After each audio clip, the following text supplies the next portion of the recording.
Makanya saya selalu bilang, saya ini agak gagah dan bangga saya jadi pembantunya Pak Presiden ini.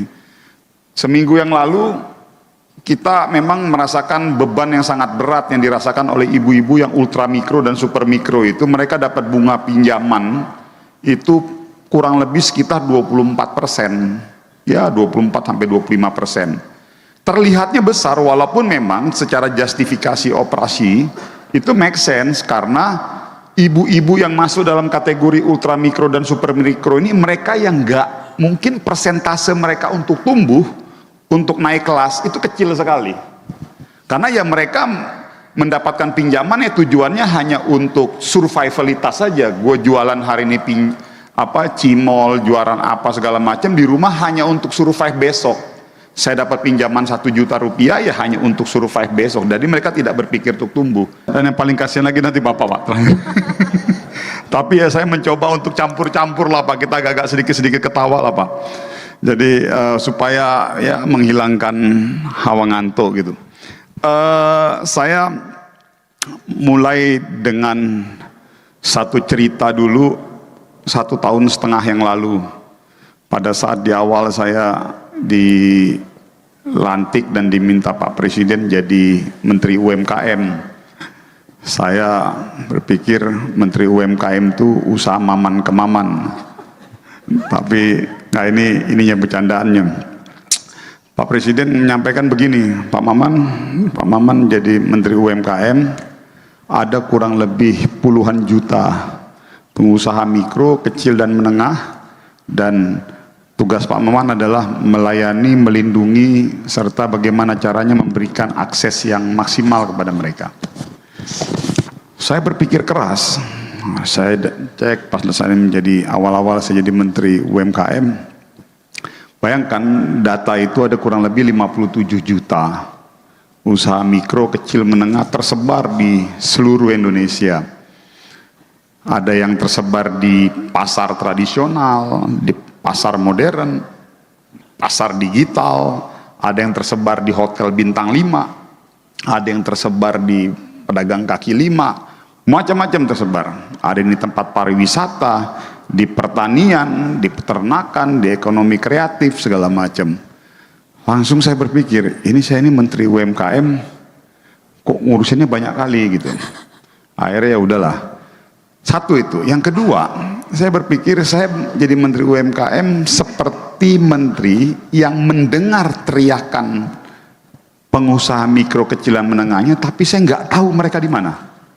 Saking banyaknya ya Pak? Ini beda lagi. Ini yang pertama tadi ya. Ini kondisi kedua. Saya seperti di dalam ruang gelap tuh. Saya dengar teriakan mereka, gini permasalahan pembiayaan, permasalahan sertifikasi, legalitas, pemasaran, macam-macam. Tapi saya nggak tahu mereka ada di mana. Itu yang saya rasakan. Okay.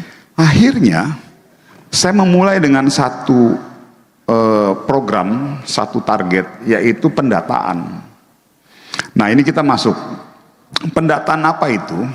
Jadi begini, kita hari ini bagaimana caranya pemerintah bisa menjangkau, bersentuhan, berkomunikasi, bahkan berinteraksi di dalam setiap proses tumbuh kembangnya mereka.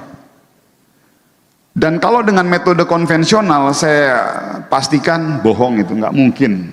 Kementerian kami hanya dengan personil kurang lebih 1.000 orang. Ini karena ini kementerian baru, pecahan dari Kementerian Koperasi jadi Kementerian UMKM. Kementerian kami personilnya hanya 1.000 orang. Tapi kami harus ngurusin kurang lebih 57 juta pengusaha mikro, kecil dan menengah yang tersebar. Bisa ke data itu dulu nggak? Yang awal dulu. Ya ini. Jadi kita ada kurang lebih segini nih, 56 juta. Dan yang ironisnya lagi Bapak-bapak dan Ibu-ibu, 97%-nya mikro. Usaha kecilnya hanya 1,7%, usaha menengahnya hanya 1,3%. Dan ini di luar yang ultra mikro dan super mikro. Yang di bawah PNM itu, ada kurang lebih sekitar 14 juta ibu-ibu super mikro, ultra mikro.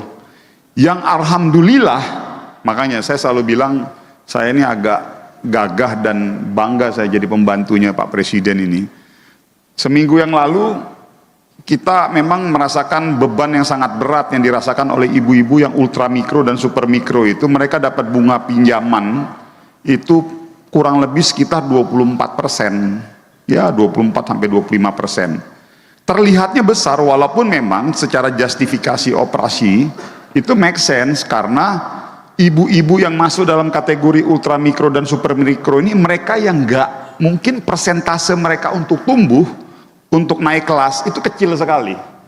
Karena ya mereka mendapatkan pinjaman ya tujuannya hanya untuk survivalitas saja. Gue jualan hari ini cimol, jualan apa segala macam di rumah hanya untuk survive besok. Saya dapat pinjaman 1 juta rupiah ya hanya untuk survive besok. Jadi mereka tidak berpikir untuk tumbuh. Mereka ini yang 14 juta sampai 15 juta itu nggak mungkin kalau tidak didampingi. Jadi harus didampingi. Makanya di PNM itu ada yang namanya account officer. Mereka harus mendampingi day by day aktivitas ibu-ibu ini. Dan itulah yang membuat akhirnya bunga pinjamannya menjadi kurang lebih 25%. Dan alhamdulillah minggu yang lalu Pak Presiden memberikan instruksi kebijakan bahwa kita Danantara, Menteri Keuangan dan Kementerian UMKM gimana caranya pokoknya bunganya harus di bawah 10%. Artinya ini tepuk tangan dulu nih buat kita semua nih. Maksud saya begini, saya mengerti pasti bagi orang-orang perbankan atau mereka-mereka yang bergerak di industri keuangan pusing. Tapi ya maksud saya ya inilah tugas kita sebagai pejabat untuk mulai memikirkan dan pusing-pusing, karena kalau enggak ini akan bertahun-tahun mereka akan terjebak dalam bunga pinjaman yang cukup signifikan gitu. Nah ini sekarang kita lagi berkoordinasi untuk mencari rumusan, arahan dan perintah dari Pak Presiden khusus yang untuk ultra mikro itu gimana caranya kita coba cari formulasi bunganya di bawah 10% tuh. Ini di luar yang ini. Ini di luar yang ini. Nah, cuman poinnya yang saya mau bilang bahwa per kurang lebih 1 bulan yang lalu kami Kementerian UMKM belum terhubung ini dan bahkan dengan hari ini. Jadi bayangkan bagaimana caranya kita mau melayani mereka, mau melindungi mereka, mau memberikan treatment kalau kita sendiri belum terhubung dengan mereka. Terhubung dalam arti apa? Ya kalau terhubung dengan pola konvensional itu sih saya pikir kita bisa, tapi kita tidak punya pemetaan yang jelas. Akhirnya apa? Eksekusi program, eksekusi kebijakan terhadap bagaimana mendorong tumbuh kembangnya usaha mikro, kecil dan menengah di tanah air kita itu sering sekali tidak tepat sasaran. Dan sering sekali mereka dianggap pahlawan nasional tapi dibilang pahlawan yang terlupakan. Mereka akhirnya tumbuh dengan natural, alami seperti rumput ilalang di padang yang tandus itu, mereka tumbuh aja dan hampir praktis cenderung mereka seperti merasa tidak ada sentuhan kita. Itu yang dirasakan oleh mereka dan yang dirasakan juga oleh saya sebagai Menteri UMKM. Next.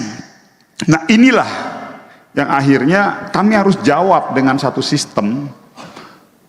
Berat memang, tapi harus kita mulai. Tapi ini mungkin tidak bisa menjangkau di 56 juta karena di 56 juta itu mereka sebagian ada yang tinggal bukan di daerah urban. Jadi mau nggak mau kita harus jawab dengan satu sistem, yaitu kita bangun. Alhamdulillah 1 bulan yang lalu sudah jadi dan kita sudah trial, sudah tes segala macam. Sistem apa itu yang kita sebut namanya Sapa UMKM. Apa itu Sapa UMKM? Sebetulnya cuma 3 aja Sapa UMKM itu. Saya diamanahkan oleh Pak Presiden melalui Inpres untuk menyiapkan 1 data UMKM yang sekarang tersebar di mana-mana nih. Nah 1 data UMKM itu sebetulnya sudah dikerjakan oleh pemerintahan yang sebelumnya. Tetapi yang jadi masalah, data yang kita miliki itu data statik. Data yang kita ambil 2 tahun yang lalu, data yang kita ambil 3 tahun yang lalu, data yang kita ambil 4 tahun yang lalu.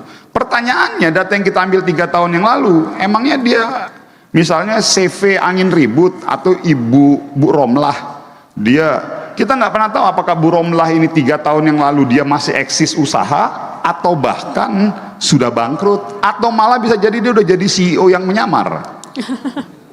Nah, kan kita nggak pernah tahu juga nih, Ibu Romlah ini bisa aja nih 3 tahun yang lalu dia cuma pedagang Cimol, tapi ternyata sekarang dia udah jadi CEO. Nah, itu yang saya bilang, oh mungkin dia masuk dalam kategori CEO yang menyamar gitu.